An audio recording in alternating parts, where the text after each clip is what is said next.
ver si esto me mata. Bueno, pues ante todo agradecerles porque veo un público joven. A nosotros nos interesa mucho que a ustedes les interese el tema migratorio por razones obvias. Los que hemos salido normalmente nos sentimos a veces como una especie de olvidados en el tejemaneje del país, tanto a nivel económico, social y político.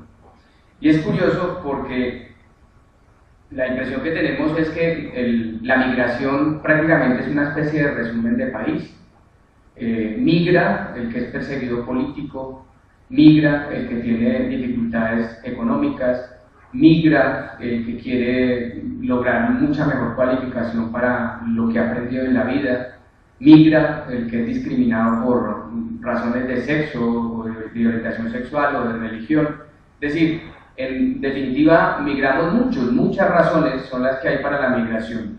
Es curioso porque normalmente la gente cuando habla de migraciones tiende a pensar que, siendo así además, que el componente económico es finalmente el que prima, y eso no en todos los casos es cierto. Es evidente que sí, que es el mayor número de casos, pero no en todos los casos. Por eso, cuando las crisis económicas se suceden, y en este caso estoy hablando no solamente por lo que está ocurriendo en España y en Europa, sino también en Estados Unidos, cuando la situación económica empieza a generar lo que hoy tenemos, pues es obvio que ese problema se va a sentir como problema en los sitios de donde normalmente ha salido un buen número de población. Y para el caso, por ejemplo, el departamento de Risaralda tiene 980.000 habitantes y la tercera parte está por fuera, que eso ya es un dato supremamente importante, muy sensible, si tenemos en cuenta que es un departamento que ha vivido, por lo menos ha cuadruplicado el presupuesto del departamento a punta de remesas que envían los risaraldenses por. Es un ejemplo pequeño, más o menos, para que nos demos cuenta de la repercusión que eso puede llegar a tener a nivel económico. Hemos puesto expectativas de retorno de los colombianos en España, que fue un título que se nos ocurrió unos días antes de venirnos, aparte ya de vacaciones y eso, a raíz del programa de radio que tenemos en Madrid y que emitimos para Baleares, para Navarra, para Valencia y para la Comunidad de Madrid. Porque queríamos preguntarle a la gente de primera mano. El tema del retorno es que la mayor parte de la gente que se retorna, digo la mayor parte de la gente que se retorna, está por fuera del radar de los organismos oficiales que son los que están facilitando ese retorno. Ustedes saben que en España hay un programa de retorno voluntario donde la gente tiene que cumplir con una serie de requisitos para que le den el tiquete de venida y aparte eso le dan una pequeña ayuda. A veces se anuncia con bombos y platillos y son más los bombos que realmente lo real, lo concreto, pero de todas formas pues eso ha funcionado, ha estado ahí, está abierto permanentemente y se ha cogido creíamos muchos que cuando la situación empeoró y cuando se abrieron estas vías de regreso, pues que seguramente los aeropuertos iban a estar atestados de gente buscando la salida, y eso tampoco ha ocurrido, eso tampoco es cierto. A día de hoy tenemos un índice de 28.000 y pico de colombianos concretamente que han salido, pero digo también que hay muchos que están por fuera de ese radar, es decir, que para no someterse a las exigencias del gobierno español de entregar su tarjeta de residencia y de someterse a la penalidad de no volver a España durante un periodo de 3 años, pues sencillamente se vienen con su tarjeta vigente a buscar suerte y se pagan el pasaje de venida, no el de regreso, a ver qué pasa, a ver cómo lo reciben en la casa, a ver qué condiciones hay. Y esas personas no figuran en ninguna estadística. Por eso, para los que estamos interesados en este tema, que nos gusta este tema, que hemos vivido este tema, yo duré 4 años en España, los primeros 4 años, desde el año 2001 que llegué, duré sin documentación en regla, es decir, si ustedes quieren llamarlo como se conoce usualmente, fui un ilegal. Y eso es una vivencia muy interesante en la vida. Entonces, más allá, digamos, de las informaciones y de las noticias que ustedes reciben en los titulares de los medios de comunicación, a mí me gustaría empezar esta conversación, esta charla, tocando varias cosas. Esa España de los 6 millones de parados, de los 6 millones de desempleados, ¿qué es lo que ha generado esa España? ¿Por qué se está en la situación en la que se está? ¿Cuáles fueron esos detonantes que han marcado un antes, un durante y un después? Y aparte de eso, con un futuro bastante negro, porque si bien se ha padecido, mucho me temo que todavía no hemos terminado de padecerlo todo lo que tenemos que padecer, por lo menos según la OECD, que ha lanzado esta semana unas cifras que a todo el mundo tiene con los pelos de punta, porque rompieron totalmente las cifras del propio gobierno de España, que con muchas triquiñuelas pues intentó hacer ver que la cosa no era tan grave, pero la OECD con otros mecanismos de medición ha demostrado lo contrario. Entonces, en ese caso, pues queremos hacer ese repaso por esos 6 millones de parados, por esa España de los 6 millones de parados, cómo se ha llegado ahí. La migración latinoamericana, yo quería tocar no solamente la colombiana, porque es que allí pasa un fenómeno bien interesante. La mejor forma de relacionarse un colombiano con un boliviano, con un ecuatoriano, con un peruano, con un venezolano, es en la migración. Aquí es más complicado dentro de nuestros propios países, pero allí el hecho de compartir esa condición de migrante todos, indistintamente de la bandera a la que se pertenezca, pues hace que la migración se vea, la migración latinoamericana en España se vea más o menos como la migración hispana en los Estados Unidos, que ya todos ustedes saben que es de vieja data y que incluso yo me atrevo a decir que ha llegado a poner inclusive presidente de ese país. La migración colombiana, luego de aquí nos vamos a bajar para la migración colombiana, y la gran excusa de realizar esta charla, la gran excusa era traerles a ustedes los testimonios de la gente que un día en la mañana, nuestro programa va de 8 a 11 de la mañana, pues les dijimos, ustedes por qué no nos ayudan, nos cuentan un poco cuáles son las expectativas de retorno que tienen, porque precisamente por esa falta de cifras, por esa falta de documentación concreta, pues entonces en ese caso, qué mejor que la misma gente llame a la emisora, se comunique con el programa en vivo y en directo y diga, mire, mi expectativa es esta. Hemos tomado 15 casos, son intervenciones de 40, 1 minuto 20, la más larga, y es importante que las escuchemos porque al final son ellos los que van a dar, digamos, esa munición para los que están interesados en el tema. Y si ustedes están aquí es porque yo entiendo que están interesados en el tema. El crecimiento del empleo, bueno, esta es una parte que cuando yo la estaba redactando pues me pareció como un poco odiosa, ¿no? Porque habrá quien diga, ¿cómo se va a poner a comparar usted el 0,9% de homicidios por cada 100.000 habitantes que tiene España con el 34,4% que tiene Colombia, que es el último? Me parece muy buena la cosa, si les parece que hay mayor seguridad. Entonces, en este caso no me voy a detener mucho, no porque no tenga un criterio de hecho, ni porque no piense que es un tema muy importante, sino porque considero que el que salió de Colombia sabe qué país dejó, pero también considero que el que está por fuera le gustaría ver un país distinto.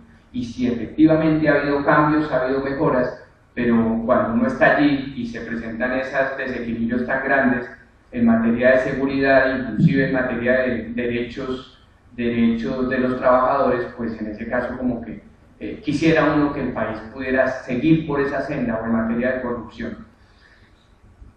Como lo decíamos, los titulares de prensa que ustedes oyen son devastadores sobre la cifra de parados que tiene este país, sobre la cifra de desempleados que tiene España. Nosotros veníamos de saborear las mieles casi del pleno empleo, que ustedes saben que más o menos se ubica en una tasa del 5% cuando se dice que se tiene pleno empleo, y en 2007 llegamos a tener 8%, en 2006 inclusive se llegó a tener un índice del 7%, hasta llegar a las proyecciones que tiene la OECD para el 2013, que es del 28%. Y no son cifras mentirosas, porque no se valen de argucias para medir quién está desempleado y quién no. Ustedes saben perfectamente, ahora mirando yo, preparando esta charla, me daba cuenta, por ejemplo, de esos factores que tiene en cuenta el DANE, que por ejemplo es el subempleo subjetivo, el subempleo objetivo, la ocupación. Entonces lo que se mide es el índice de ocupación. Aquí la idea y digamos la obsesión está en que nadie esté desocupado, pero no se mira con claridad de si esa persona que está ocupada en Corabastos, ayudando a cargar un camión, pues tiene las condiciones y reúne las condiciones y requisitos para decir que es una persona que puede en algún momento abandonar la franja de la pobreza o no. Es un país que sigue teniendo 15 millones de pobres y ustedes donde los pongan esos 15 millones es una población bastante importante. Con todo y eso, pues nosotros hemos llegado en 2012 al 25%, ahora estamos en el 27.3%, que creo que es el último dato que se ha dado, y la perspectiva de la OCDE es del 28%. Esos 6 millones de parados, ¿qué significan? Bueno, pues para que ustedes se hagan más o menos a una idea, tiene más parados España en este momento que lo que llegó a tener Estados Unidos en 1932 en la Gran Depresión, que su índice de desempleo fue el 23.6%. Esto para más o menos tener en cuenta de qué estamos hablando, porque el titular dice sí, estamos en crisis, no hay empleo, pero ¿hasta dónde llega eso? Y aparte de eso, en relación con el nativo, con el español de toda la vida, que nació allí, las estadísticas se disparan y ya vamos a ver en qué proporción cuando estamos hablando del trabajo inmigrante, porque son sectores específicos de la economía que viene a suplir el trabajo, la mano de obra inmigrante.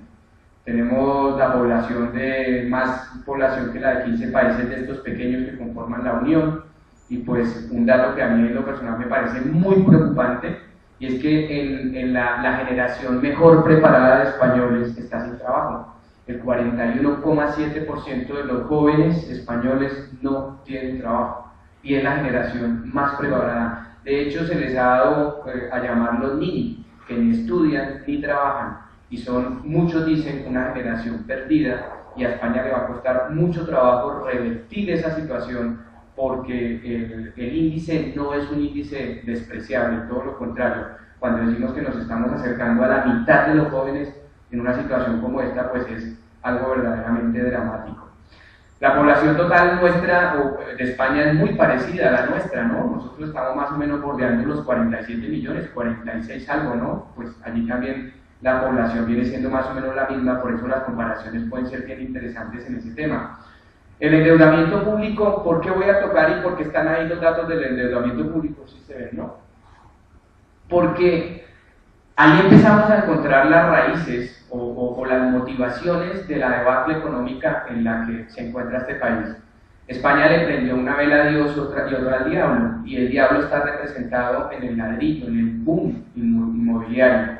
Ustedes saben perfectamente que con la globalización y con la multilateralización de la banca, pues era muy probable que en Fuencarral o en Móstoles una persona hubiera contraído una hipoteca, y esa hipoteca no se la estuviera debiendo a un banco, sino que realmente se la estaba debiendo a una familia de campesinos en Kentucky o qué sé yo.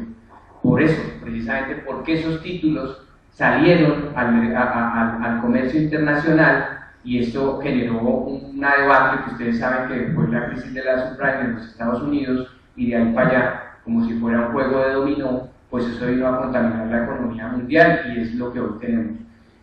El gran lío fue que España no midió las consecuencias. El gobierno de José María Aznar del Partido Popular se suplió de ese gran tirón que tuvo la economía. Nadie preguntó, nadie dijo nada, las alarmas no sonaron. El Banco de España, que se suponía que era la entidad encargada de hacer sonar las alarmas en el momento en que se presentara algún tipo de desfase, no dijo absolutamente nada, y allí no hay, digamos, cláusulas tan claras, seguramente porque América Latina ya lo vivió. No olviden ustedes que en Colombia hubo gente que se suicidó con el tema del UPAC, que fue la Corte Constitucional la que tuvo que tumbarlo. Pues allí nadie dijo nada, y ahora se están pagando los platos rotos de una situación en la que se le presta a una persona hasta el 100% del valor de una vivienda, y en el que además no hay ningún tipo de restricción a la hora de fijar un endeudamiento en relación con el ingreso promedio. Aquí en Colombia tengo yo entendido que más del 30% la persona no puede comprometer en deudas, y eso precisamente fue la lección aprendida de eso que ahora España está viviendo. ¿Qué significó eso? Pues significó que el endeudamiento público empezó a crecer, pero lo más grave de todo fue que el endeudamiento privado mientras en el 2012 el endeudamiento público fue el 83,0% del Producto Interior Bruto, el endeudamiento privado alcanzó hasta el 210%. Salieron los bancos en estampida a conseguir dinero, fueron los bancos alemanes los que le prestaron, le pusieron barra libre, 150.000 millones de euros para que se endeudaran, y ellos son los que en este momento no quieren oír hablar de estímulos al crecimiento, sino absolutamente de austeridad. Tratar de bajar el déficit de las comunidades autónomas y demás, porque es la única forma que ellos consideran que van a recuperar su plata.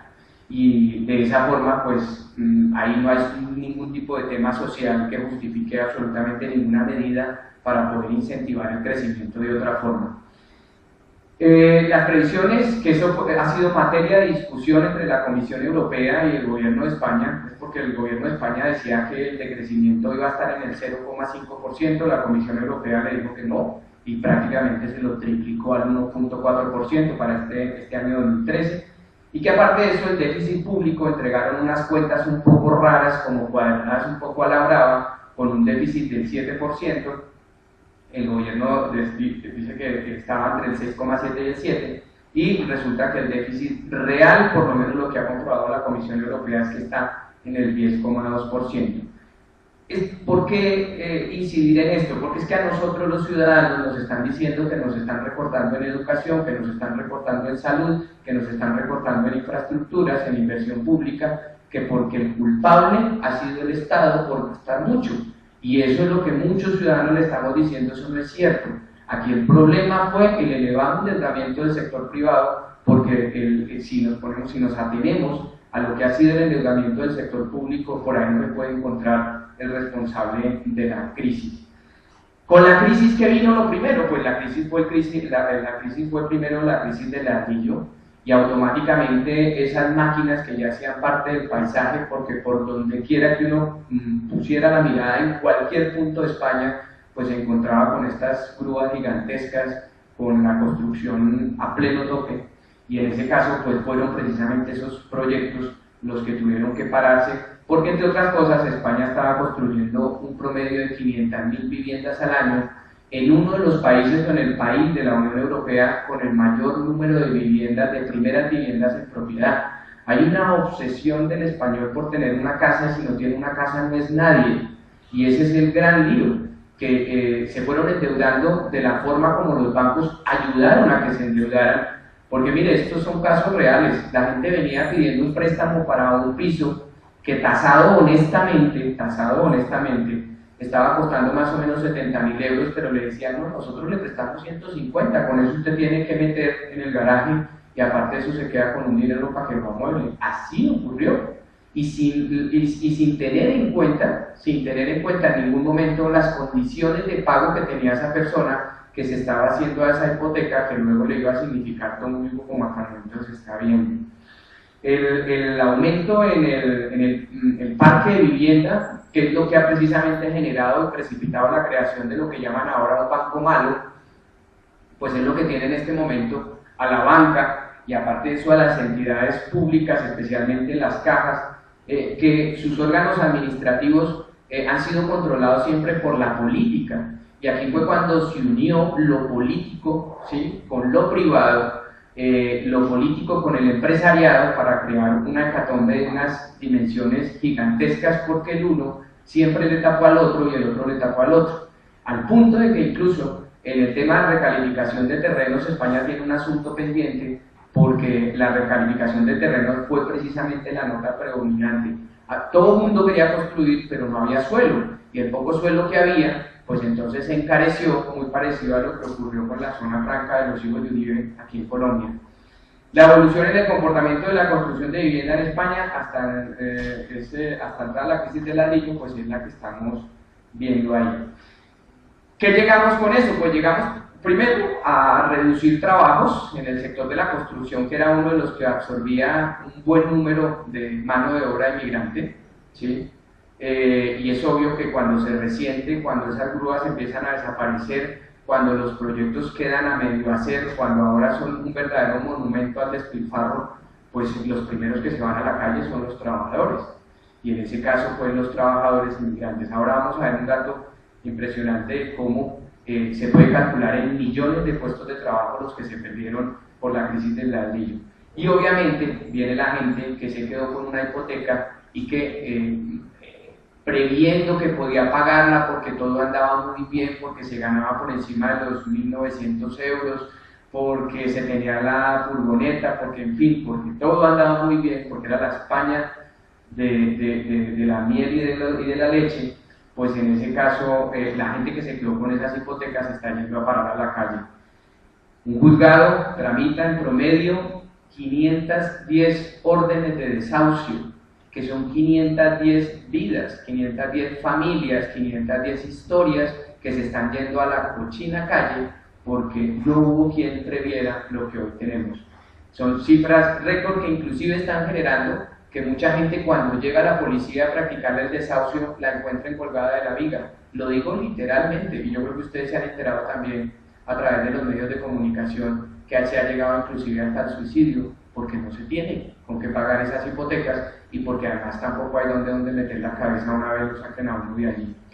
Eso ha generado ese tipo de situaciones negativas, pero también tengo que decir que ha generado situaciones muy interesantes en una España bien formada y en una España, insisto, con su generación más preparada, y es que se han fortalecido las redes sociales, han llegado a generar, por ejemplo, parones de desahucios cuando manifestantes se paran en la puerta e impiden que se saque a las familias, y eso a mí en lo personal me parece que es un modelo de organización que está tomando no por la fuerza, ni a punta bala, ni a punta plomo, se está tomando con la gente en la calle, y es donde está haciendo ver que a ellos seguramente la crisis no les va a salir gratis, pues por lo menos eso es lo que muchos estamos esperando.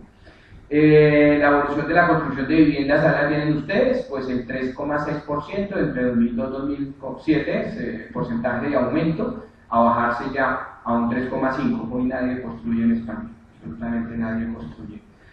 Más factores que han agudizado la crisis. Después de la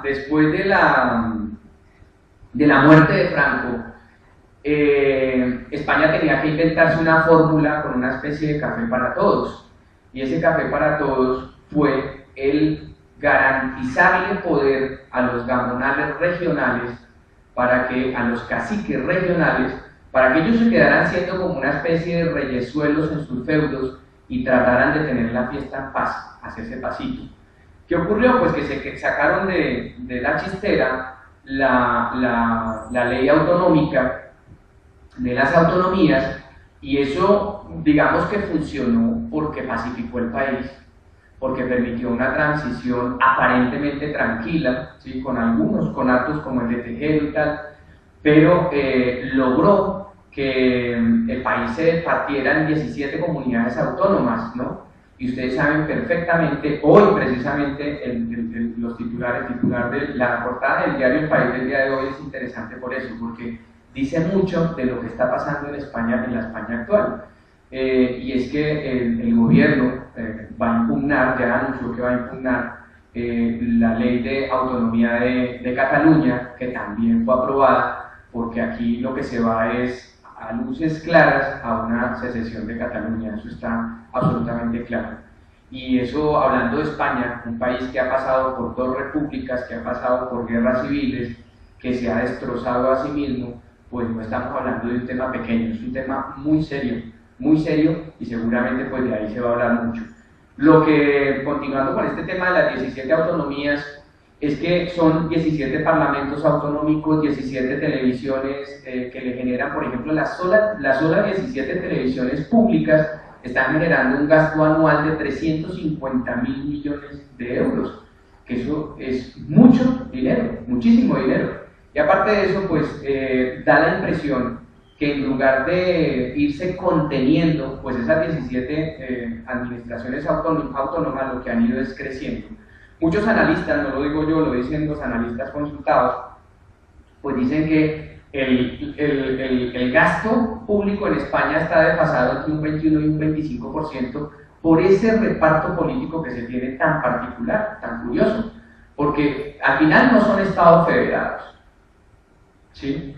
Tampoco son departamentos como en una república, sino todo lo contrario, son 17 comunidades autónomas con 17 presidentes, porque se les llama presidentes, 17 nacionalidades autónomas, porque son nacionalidades autónomas, y también una cantidad de, no le puedo decir idiomas, porque si no los catalanes y los vascos nos regañan, porque ellos dicen que los españoles de Castilla-La Mancha nos regañan, dicen que no, que esos son lenguas, que esos son, que no alcanzan a ser un idioma como tal.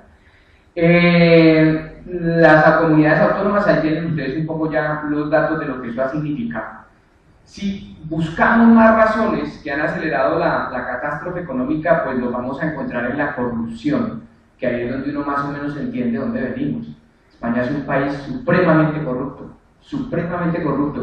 y la crisis económica lo que ha dejado es al descubierto las tripas de un sistema que viene mal desde hace mucho tiempo y que está enfermo, un sistema que tiene a una clase política demasiado en contubernio con la élite de la empresa, que tampoco es que se precie por su honorabilidad, y se ha generado lo que ustedes ven ahí. Esos titulares no se los inventa uno. Estamos compitiendo con Barbados y con Bahamas, y aparte de eso, pues la Unión Europea está supremamente preocupada. Si ustedes se dan cuenta, aquí abajo este es un titular del 8 de febrero de 2013, es decir, ayer, donde la Unión Europea está alertando del riesgo de la corrupción en España. ¿Cuáles son los casos más sonados? En este caso, por ejemplo, Palmarena o el caso de Bárcenas, que es el que ocupa ahora. No sé si ustedes han oído de un tesorero del Partido Popular, que es el partido de gobierno, el que sostiene a Mariano Rajoy, que además ganó con mayoría absoluta, tiene mayoría absoluta. Y hay un tesorero, que es el señor Bárcenas, que se encargaba de entregar desde hace años, unos sobres llenos de dinero, pagándole a una serie de figuras y de cuadros representativos del Partido Popular en una especie de contabilidad B, de contabilidad negra, que no pasaba por los filtros ni por el rastro de ningún tipo de agencia tributaria. Eso ha generado todo un escándalo, que en la medida en que más se tira de la manta día a día, pues se va descubriendo que inclusive, por lo menos todo parece indicar, el propio Mariano Rajoy había recibido dinero.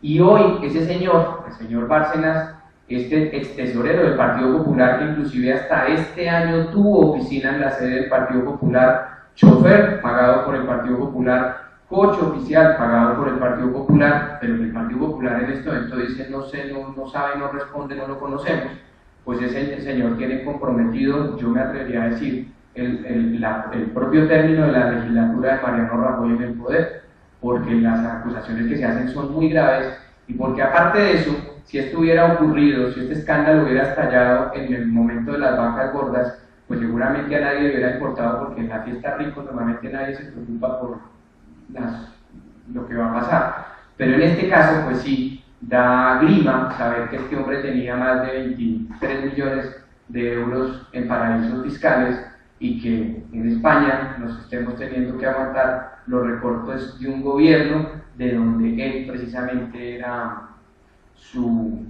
digamos, su ministro de Hacienda como tal. Casos muchos, el caso Gürtel, ¿no? Que es todo un trato de favor hacia las administraciones, lo que se descubrió a partir de las comparecencias de Fernando Correa, pues el caso Correa pues, ha sido un tema de sobornos, ha sido un tema inclusive que se ha llegado a comparar con la Gestapo, donde los propios cuadros directivos de un partido político contratan espías para que se espíen entre ellos, que eso para un país como España francamente da vergüenza, Y ahí ha habido pues casos faraónicos, otras obras que han quedado ahí, que seguramente muchos colombianos que han ido a trabajar en España trabajaron en ella, como el soterramiento de la M30, que es la vía más grande que tiene Madrid, y toda la metieron por debajo, y es un túnel, eso sí, espectacular, es una obra faraónica, pero que dejó endeudado a la Comunidad de Madrid durante muchos años, y se le atribuye al que es ahora ministro de Justicia, Alberto Ruiz Gallardón, que por aquella época era alcalde de la ciudad y quería mostrar obras faraónicas. Bueno, pues así como aquí se han construido puentes donde no hay ríos, pues allí también se ha generado, por ejemplo, aeropuertos de donde no ha salido ni ha entrado ningún avión en 2 años que llevan construidos, y que se han quedado ahí las pistas para que se las coma la maleza. La crisis de confianza, pues claro, hay una crisis de confianza. La gente le pregunta al CIS, que es el Centro de Investigaciones Sociológicas, le pregunta a los españoles cuál es el actual índice de confianza que tienen en su país. En 2012 el 42,8% decía que tenían confianza y ahora es el 36,2%. En todo ha bajado. El indicador de confianza del consumidor, 14 puntos nada menos. El indicador de las expectativas que se tienen sobre cómo puede llegar a desarrollarse la situación, pues son 18 puntos nada menos y nada más. Y aparte de eso, pues ya está que la reina dice que si la situación económica actual del país está mejor, igual o peor, pues ustedes ya están viendo, entre igual y peor, pues son 72 más 21, pues ahí está casi todo el 100% de la gente, para que ustedes más o menos le pongan un poco más de contexto a los titulares que se ven en prensa, ¿no? Porque sí, estamos viviendo una crisis, pero esa crisis llevada a números nos da también una crisis de confianza, una crisis política. La crisis de confianza política e institucional, en este tema la actuación política en general, pues la gente califica la acción de quienes nos gobiernan y de quienes ejercen la oposición como pésima. Entre mala y muy mala, pues hay 76 puntos. Creen que no va a mejorar, y cuando se le pregunta a la gente, el CIS, que es la institución del Estado, se le pregunta a la gente el principal problema que tienen los españoles, pues no dudan en decir que el desempleo, el paro, la economía, por supuesto, y arregló seguido la clase política y los partidos políticos. Y una respuesta como esta para cualquiera que esté interesado en el tema de política es muy interesante, porque esto conduce a la desinstitucionalización de un país. Los partidos son tan buenos como tan malos. Es decir, no tener partidos fuertes es un riesgo para las democracias, porque sobre ellos es que soportamos un sistema que es el sistema de elección, y sobre ellos es que se supone que se afirma, se asienta el pie de la democracia. Y si la gente no cree en los políticos, ni en los partidos, ni en el gobernante, pues el último que apague la luz, ¿no? Así están más o menos las cosas. Puse la inmigración, que está, no sé si está como en el noveno problema de preocupaciones, en el noveno tema de preocupación de los españoles. La puse para que la tuvieran un poquito en referencia, porque también es bueno decir que es que a mí siempre me han dicho es que España es un país racista, y yo siempre he tenido una seria diferencia con eso. Yo creo que España no es un país racista. Cuando en España ven un negro con plata inteligente, les importa 5 si es negro. Entonces eso no es ser racista. Yo creo que España es un país clasista. Eso sí creo. ¿Sí? Pero cuando ven una persona ilustrada, ¿sí?, inclusive vistiéndose como se vista, siento yo muy a título personal, que a los españoles suelen apreciar mucho el que tiene plata y el que tiene inteligencia, el que tiene plata y el que está preparado. ¿Cómo se come eso? Bueno, pues, pero a mí me parece que España no es un país racista. Y la prueba está en que esa guerra de pobres a la que nos están conduciendo los que administran la cosa pública, esa guerra de pobres no ha visto al inmigrante como el enemigo. Si nos ponemos a ver, es apenas el 2,6% de la población el que está diciendo que el problema de España es la inmigración, frente a casi un 30% que piensa que son los partidos políticos y la clase política. Entonces a mí me parece que eso también es bueno resaltarlo, ¿no? Porque evidentemente cada uno un poco habla de cómo le va, pero en términos generales yo en lo personal considero que España no es un país racista. Otro tema muy interesante que es la crisis de institucionalidad, y con esto ya cerramos el capítulo España para meternos en los latinoamericanos y en los colombianos en particular. Porque es que esto es muy importante. España es una monarquía parlamentaria, ustedes lo saben, ¿sí? O sea, el rey de España, don Juan Carlos, es el jefe de Estado, nada menos y nada más, no es cualquier persona. Y que el rey de España se vaya a cazar elefantes, pues es que estamos diciendo que el jefe de Estado se va a cazar elefantes. ¿Cómo reaccionaríamos si de pronto aquí un día esto nos traen una foto de Juan Manuel Santos cazando elefantes? Pues yo creo que eso nos preocuparía a muchos. Pues el rey de España lo hizo, y lo hizo justo en el momento en que su nieto, Felipe Juan Froilán, pues se disparaba en un pie con un arma accionada por él a los 14 años, cuando la legislación española prohíbe que los niños manipulen armas.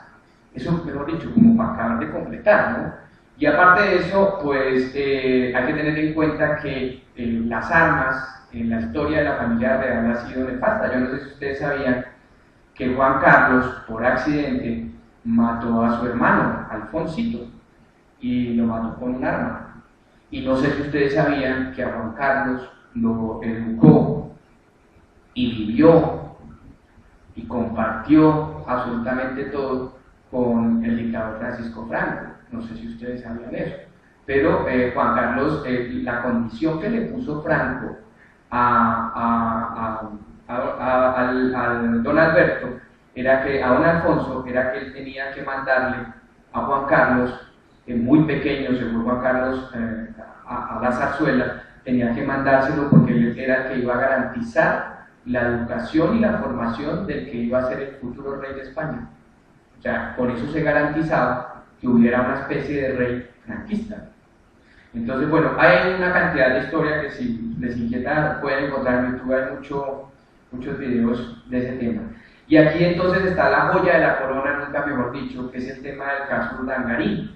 Este señor que ustedes ven ahí, que fue además exmedallista olímpico, es el esposo, porque yo no les estoy contando esto como si fuera un programa de cotilleo, les estoy contando esto porque es que la institucionalidad de España está en juego, y la institucionalidad de España pasa por la corona. Si la corona fuera simplemente una cosa decorativa allí, ya, pues simplemente uno pasaba de largo, pero es que no es así.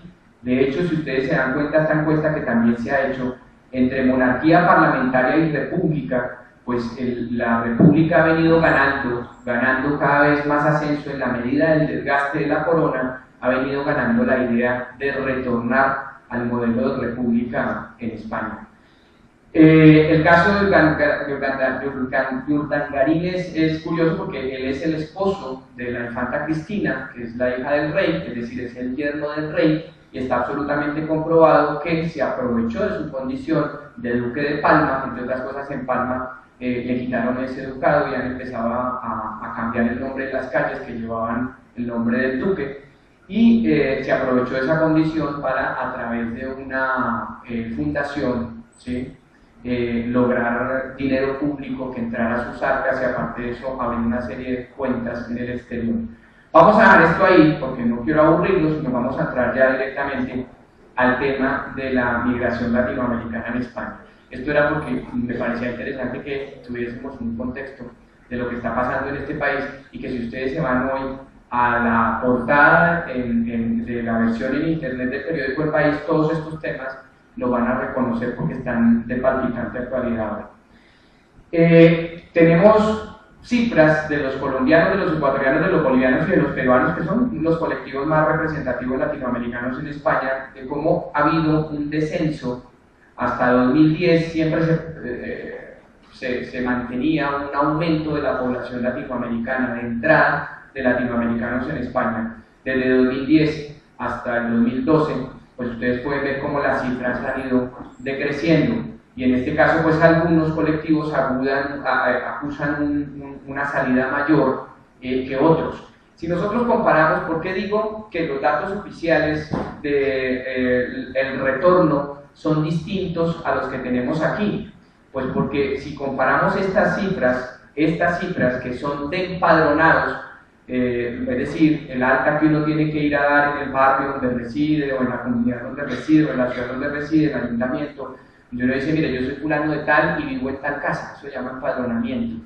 Esos datos son supremamente fieles. Claro, hay gente también que se va y no causa la baja en el empadronamiento, pero después de 2 años de no renovar usted sus datos, automáticamente el sistema lo deja por fuera. Entonces, en este caso yo creo que estos datos pueden ser mucho más ciertos. Si uno hace una cuenta, pues seguramente le va a dar un número X de personas que ya por lo menos no están en territorio español. Por la vía de retorno, no lo sabemos. Por la vía de que lograron la nacionalidad, bueno, ese también es otro tema.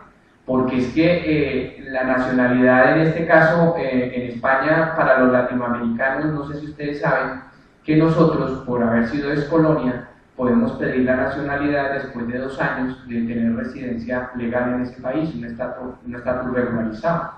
Y muchos, esto ha sido como una fábrica de churros, muchos, cada año son más o menos unas 150.000 personas que están logrando la nacionalidad. Entonces, en ese caso, el cruce de información, por eso es tan difuso.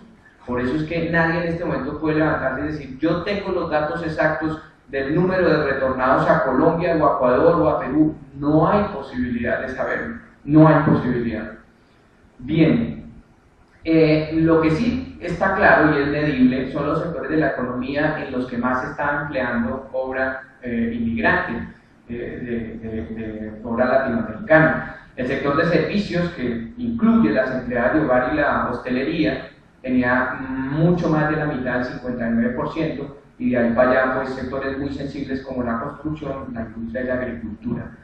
Hay que mirar estos mismos sectores y el bajón o el número de puestos de trabajo que se han perdido, o por lo menos que se perdieron en los primeros años de la crisis acusada, y en ese caso estamos hablando entre 2008 y 2009.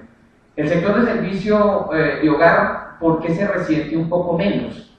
Porque cuando se da el boom de las empleadas del servicio doméstico es porque la mujer española, que hasta hace muy poco no podía ni siquiera entrar a un hotel y pedir una habitación sin el permiso del marido, hasta hace muy poco, 37 años de democracia, digamos, pues esa que tampoco podía comprar un coche porque no se lo vendían, no le vendían un carro, pues se emancipó y empezó a entrar dentro de las estadísticas de población económicamente activa. Y claro, a los mayores había que dejarlos con alguien, a los niños había que dejarlos con alguien, y eso, por más que los tiempos, es el último gasto en el que la gente reduce, porque automáticamente eso quiere decir que uno de los miembros de la familia tiene que quedarse sin trabajar porque a los niños hay que tenerlos cuidando y siguen naciendo. Y a los viejos hay que cuidarlos porque se siguen envejeciendo. Entonces ya cuando, además, si yo le digo a la empleada de servicio que no vuelva y le dejo los hijos al abuelo, pues bien, mientras el abuelo esté en condiciones de mantenerlo, y cuando no, y cuando además no lo reciben en la residencia porque el recorte de presupuesto hace que los cupos hayan bajado de manera considerable, entonces ¿dónde va a quedar esta persona? Entonces son los gastos, lo último que la gente ya aguanta y aguanta es que la empleada de servicio no se le vaya. En este caso en la construcción sí, la construcción son 378.000 puestos, más adelante vemos también una cifra donde son 600 por un lado, 400.000 por el otro para ajustar 1.000.000 en la industria y en la agricultura, y eso que estamos hablando solamente de un año de donde se tiene ese reporte, solamente de un año. ¿Qué ocurre con los parados en relación con los parados o los desempleados latinoamericanos? Pues que mientras el desempleo en España puede estar para los nativos en un 27.7% al día de hoy, súmele a usted, para los inmigrantes, súmele a esos 12 puntos más. ¿Sí? Porque los primeros que pagan las consecuencias y los platos rotos de esa crisis son precisamente los sectores que acogían esa mano de obra. Con una situación también muy interesante, especialmente para los investigadores, y es que también los últimos datos dan a entender que consigue más rápido empleo un inmigrante que un español, porque están mucho más expuestos a dedicarse a hacer cosas que definitivamente el español ya no va a hacer por más situación calamitosa en la que se encuentre. Entonces, y eso es un dato que conocía yo hace tal vez unas 48 horas. He cogido estos 2, 3 trimestres, 4 trimestres en relación de la población desempleada en España, el número de desempleados españoles en relación con los inmigrantes, y ahí pues queda más o menos también el dato que estábamos estableciendo de ese 12% de aumento de paro en la población. Y ya llegando completamente al tema del retorno, hay un dato que entregaba también el Ministerio de Relaciones Exteriores, y es que colombianos por fuera, porque no es solamente el tema de la gente que se está regresando de España, es la gente que se está regresando también de Estados Unidos. y en ese caso, con una, digamos, un número mucho mayor, evidentemente, gente que está en España, pero de Estados Unidos también se está regresando gente, y lo vamos a ver en unos testimonios más adelante. Y también un dato que a mí me parece muy interesante, ese tema de la situación que se ha generado en el eje cafetero, especialmente en el departamento de Risaralda, porque ustedes saben que las remesas no son solamente las remesas han llegado a cuadruplicar el presupuesto de gasto público en Risaralda, y eso significa que cuando se reducen esas remesas, automáticamente alguien tiene que padecer esa reducción, y son las familias que han sido absolutamente dependientes de lo que les envían desde el otro lado. Y eso ya lo vamos a ver aquí en cifras. El retorno de colombianos en concreto, bueno, pues es una problemática que para muchos ya es considerada como drama, según las estadísticas que hay, por lo menos del Instituto Nacional de Estadísticas, dice que 45% son mujeres, que 55% son hombres. Esto en concreto en cuanto al programa de retorno voluntario del gobierno español, en concreto. Y aparte de eso, pues nos dejan una cifra, el 2012, de 28.506 colombianos, que, insisto, parece una cifra muy pequeña en relación con el número de colombianos residentes en el país, porque esto viene significando un número muy inferior, inclusive al 5%. ¿Qué pasa con esta gente que se ha retornado? Pues se tiene que someter a dos puntos que los he querido dejar aparte de una hoja que le pasan, que tiene que firmar, que tiene que leer, en fin, esto no le entregan ese tiquete de avión así nomás, tiene que comprometerse a dos cosas básicas.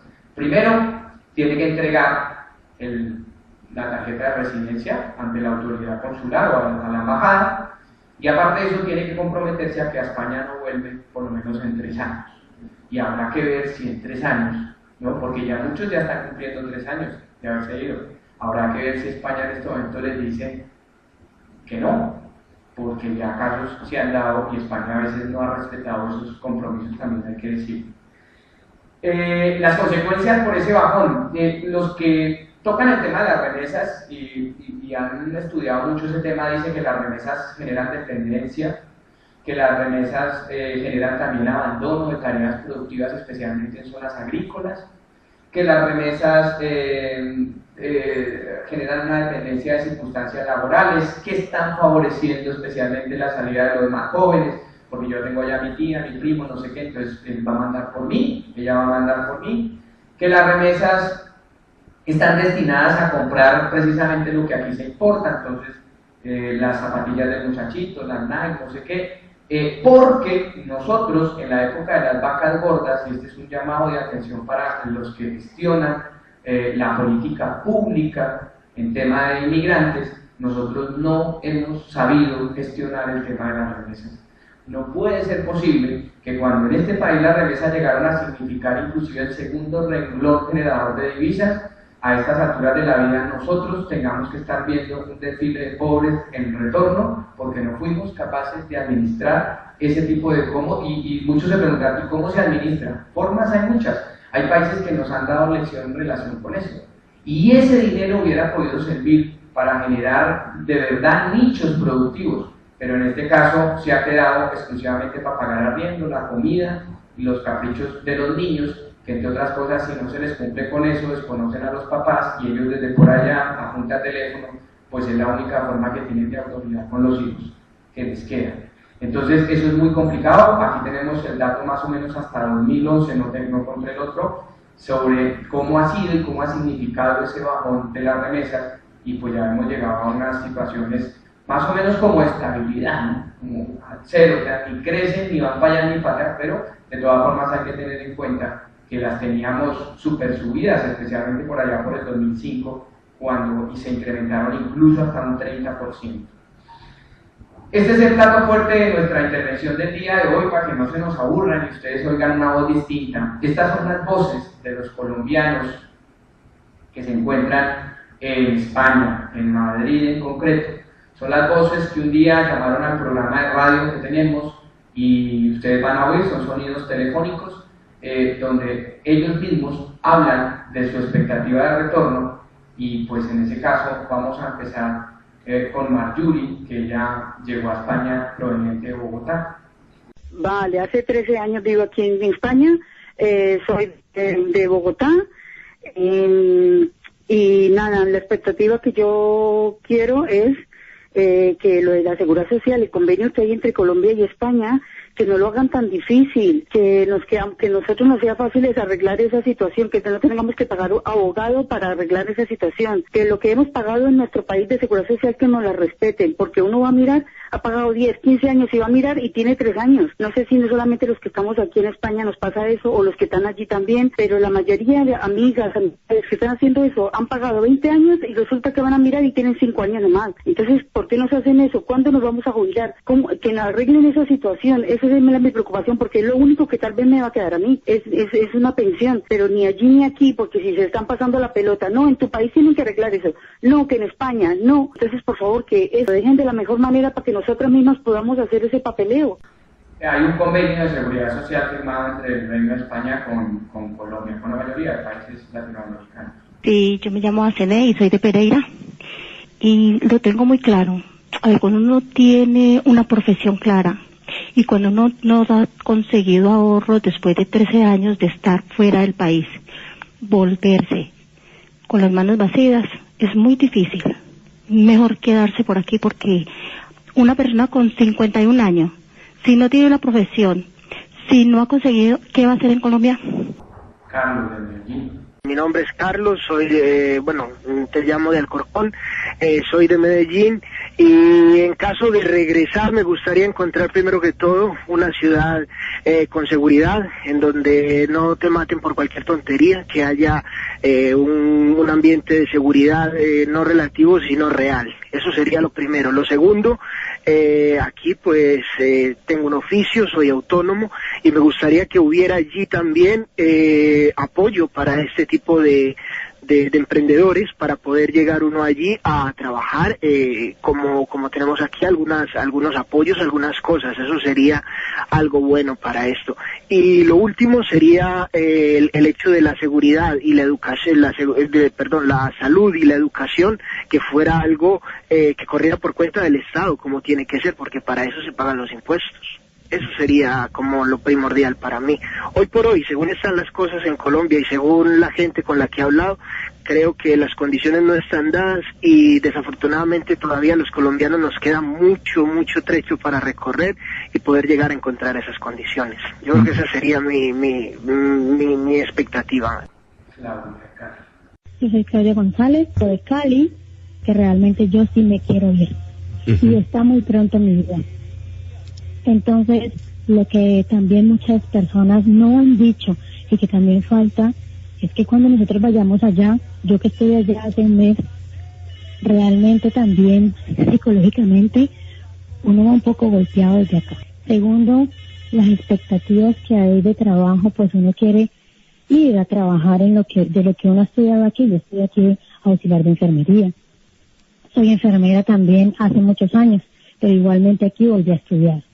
Y he hecho muchos cursos. Entonces me gustaría tanto poder tener una oportunidad en salud, así como está haciendo Ecuador, que todas las personas de salud las están trayendo, que todas las personas de medio profesional las están buscando para poderle dar una oportunidad en su país. Eso me gustaría a mí. Que también uno tuviera la oportunidad y esté seguro de que sabe que primeramente en su país va a encontrar la felicidad, y que en el país de uno también va a poder progresar como lo puede hacer en cualquier país del mundo. Soy Claudia, vengo de Pereira. Mi expectativa para pues lo que pensamos mi esposo y yo ahora con respecto a volver a Colombia es la edad, primero que todo, porque pues ya tenemos 38 años y usted sabe que allá a los 30 años ya no nos reciben en los trabajos por la edad. No, yo soy auxiliar de odontología, higienista oral. Aquí no he podido conseguir trabajo porque no he podido homologar. Entonces, bueno, nada, no tengo trabajo. Si volvemos allá, esa es la expectativa. Tenemos que llevar muy buen dinero para colocar un negocio, porque un puesto de arepas, una miscelánea, no sé, una tiendita, no va a dar para comer, para pagar servicios, para darle estudio a los niños.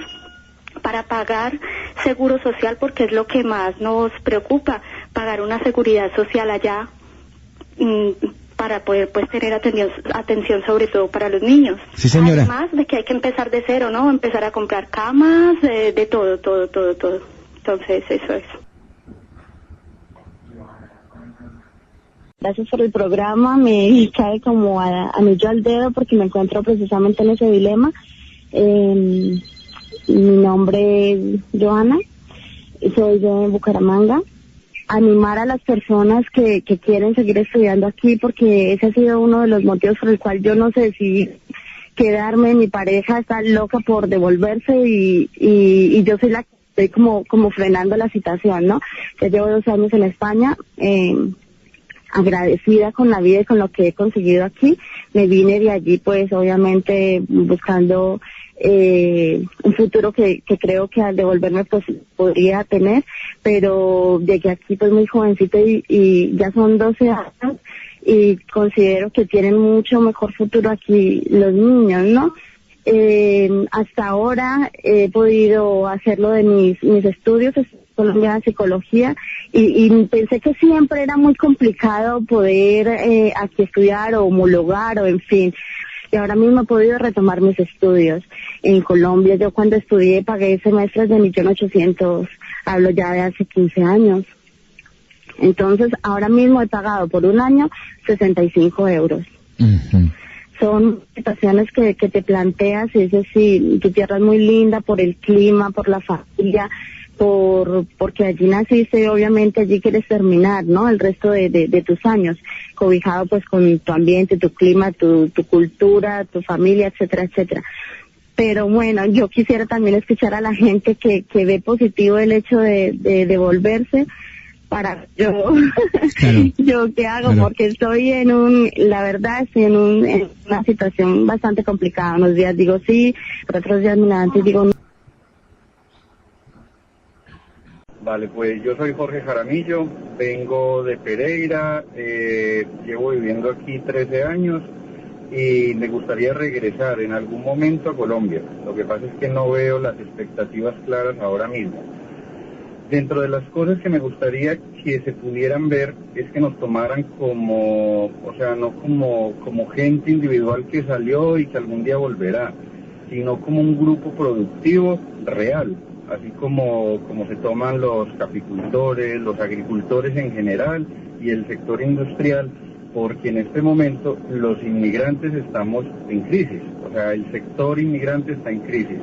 Y más que pedir ayudas económicas, que siempre será muy complicado, es un acompañamiento del Estado a través de instituciones como el SENA para que ayuden a la elaboración de proyectos reales, proyectos que se puedan realizar, con costos, con gastos, con perspectivas.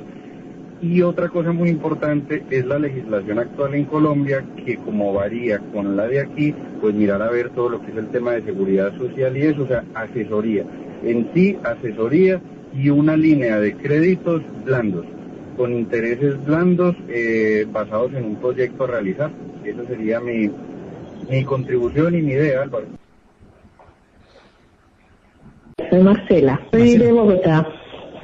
Llevo 12 años en España y mis expectativas para volver a Colombia serían encontrar un país donde hubiese más equilibrio en cuanto a la sociedad, donde no tuviera que llamar doctora a cualquier persona solo por ir bien vestida, donde pudiera ir por la calle tranquila, sin miedo a que me quiten lo del dinero del transporte, o sea, ir relajada, donde pudiera llevar a mis hijos a un colegio que tuvieran una buena educación, sin que hubiese huelgas cada 2 por 3. Esas son mis expectativas y por eso precisamente yo creo que lo tengo crudo y que voy a tardar muchísimo en poder volver. ¿Por qué, Marcela, cree que todavía esas condiciones no están dadas?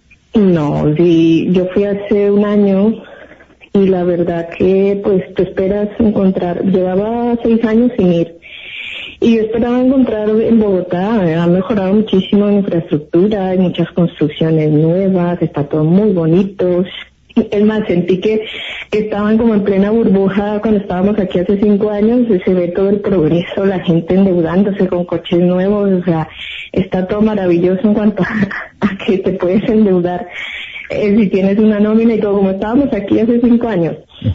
Pero resulta que tú ves el trasfondo y miras más allá porque vas con otra perspectiva, vas con otra visión de haber conocido otra sociedad y ves que todo sigue igual, la gente siempre a colarse, siempre somos con ese instinto de sacarle ventaja a todo, que está muy bien para cosas buenas, pero siempre queremos tener esa ansiedad de mirar a ver qué ventaja le sacamos al vecino, qué ventaja podemos sacar de una situación, o sea, ese instinto de supervivencia que lamentablemente pues se usa de forma negativa, porque está claro que es por la forma de gobierno en la que está instaurada la situación allí, porque hay demasiada desigualdad económica, es exagerada. Hay muy poca gente con mucho dinero y habemos demasiada gente pobres, viviendo con un salario de miseria porque el mínimo está en 580,000 pesos, o sea, eso es una miseria. Soy Oscar Pizarro, soy de Cartago Valle. Y lo que pasa es que yo estaré igual que muchos en la situación de sí o no. A ver, me explico. Yo, mis propósitos creo haberlos cumplido moralmente. Haberle dado un poco de estudio a mis hijos, que creo que es la mejor herencia que se le puede dar a los hijos.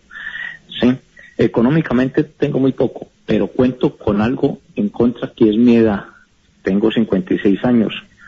No sé si llegar aquí a jubilarme aquí o irme para allá. Tengo esa indecisión. Entonces, no. Ahora tengo un nieto de 2 años que me tira mucho. No verlo crecer, de no enseñarle a pescar, de no ir a montar en bicicleta con él, dejar pasar, hemos dicho, lo que perdí por estar aquí con mis hijos, ¿sí? El vivir, que es que uno piensa en la vida, qué hacer con ella, pero cuando sabe ya qué hacer con ella, ya la vida ha pasado. Mi nombre es Patricia, soy de Pereira.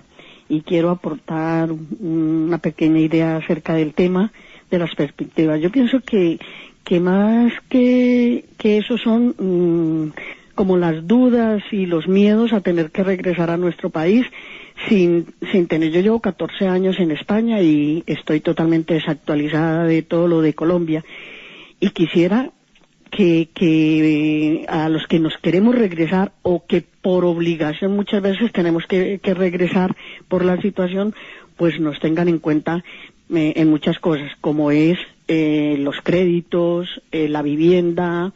Ahora yo me voy con 2 hijos que terminan el bachillerato y irían a la universidad y no tengo ni idea qué debo hacer, cómo el estudio que han hecho aquí, cómo va a ser allá. Bueno, son muchísimas cosas que yo me pregunto y que en estos momentos no he cogido la maleta pues porque me da miedo saber que no sé qué voy a hacer cuando llegue allá. No tengo vivienda, nadie me conoce, excepto pues mi familia, pero ya son 14 años fuera y amistades pues no tengo. Y es un poco eso, querer saber en qué nos pueden ayudar, dónde nos tenemos que dirigir, a quién le tenemos que preguntar. Como decía la oyente anterior, una orientación acerca de todos estos temas. Sí, señora. Mi nombre es Sandra. Y nada, pues mira, son sentimientos encontrados porque al igual que las otras personas que han llamado, son muchos años de desarraigo, ya son 12 años por acá, donde hemos intentado salir adelante. Volver a Colombia sin dinero es volver a empezar, no está mal, sería volver a empezar, pero no va a ser fácil. ¿Qué expectativas tengo? Sobre todo, saber si hay posibilidades de trabajo. Yo en algunos foros o chat que me meto a veces para mirar esas posibilidades, veo que la gente castiga a los que nos hemos ido, pero no miran que la economía de Colombia se movió durante muchos años por las divisas que entraron todo este tiempo. Ahora entran, pero entrarán mucho menos. Entonces lo ideal sería que desde acá pudiésemos optar a una bolsa de trabajo, hay muchos como yo que somos profesionales, que hemos hecho aquí algunos estudios de máster y doctorado, y que seguramente, y los que no tampoco, han tenido una experiencia laboral. Lo importante es la experiencia y el enriquecimiento de todos estos años. ¿Usted me quiere explicar un poquito más, por lo menos decirle un poco a la gente que nos escucha aquí hoy, en este día que estamos haciendo esto en vivo y en directo, pero también a los que van a escuchar en algún escenario donde haya posibilidades de hablar de este tema, eso de que castigan a la persona que salió del país? Sí, porque a mí me chocó el día porque lo leí reiteradamente en varios foros, chat, en Twitter, en cosas así, y como que usted se ha ido de su problema, usted decidió irse un día, ahora asuma la responsabilidad suya. Los que estamos acá en Colombia hemos intentado seguir saliendo adelante y tal, pero es que yo también, yo por fuera me la he tenido que buscar doblemente, porque no tengo esa mano amiga, esa mano familiar que me dice, oiga, si no tiene para comer, venga que yo le doy el almuerzo. Entonces, independientemente de que allí también les toque luchar, aquí también nos ha tocado, pero como que sentí cuando leí esas frases, esas palabras que se repetían varias veces en personas, decía, Dios, o sea que la culpa la tengo yo por haberme ido. No, yo no me puedo sentir culpable de una cosa que yo quise hacer y fue mi responsabilidad. Mi nombre es Yadira, de Cali, Colombia. Bueno, de momento la verdad es que yo no pienso en retornar a Colombia. Me gustaría ir de visita como lo hago siempre, pero hay una cosa que sí me inquieta y es que yo no sé por qué no lo logro entender. Y a veces pienso que el gobierno podría meter un poquito de mano, no sé, con las aerolíneas, porque es que pienso en muchos compatriotas que sí quieren regresar, pero es que igual si se logran conseguir aquí, como se dice, para comer, no logran reunir para el billete de avión, claro. ¿Sabes? Entonces yo no entiendo por qué en temporada baja uno los billetes de avión los consigue a un precio increíble y cuando vas a viajar en temporada alta es que te suben a veces el doble, el triple.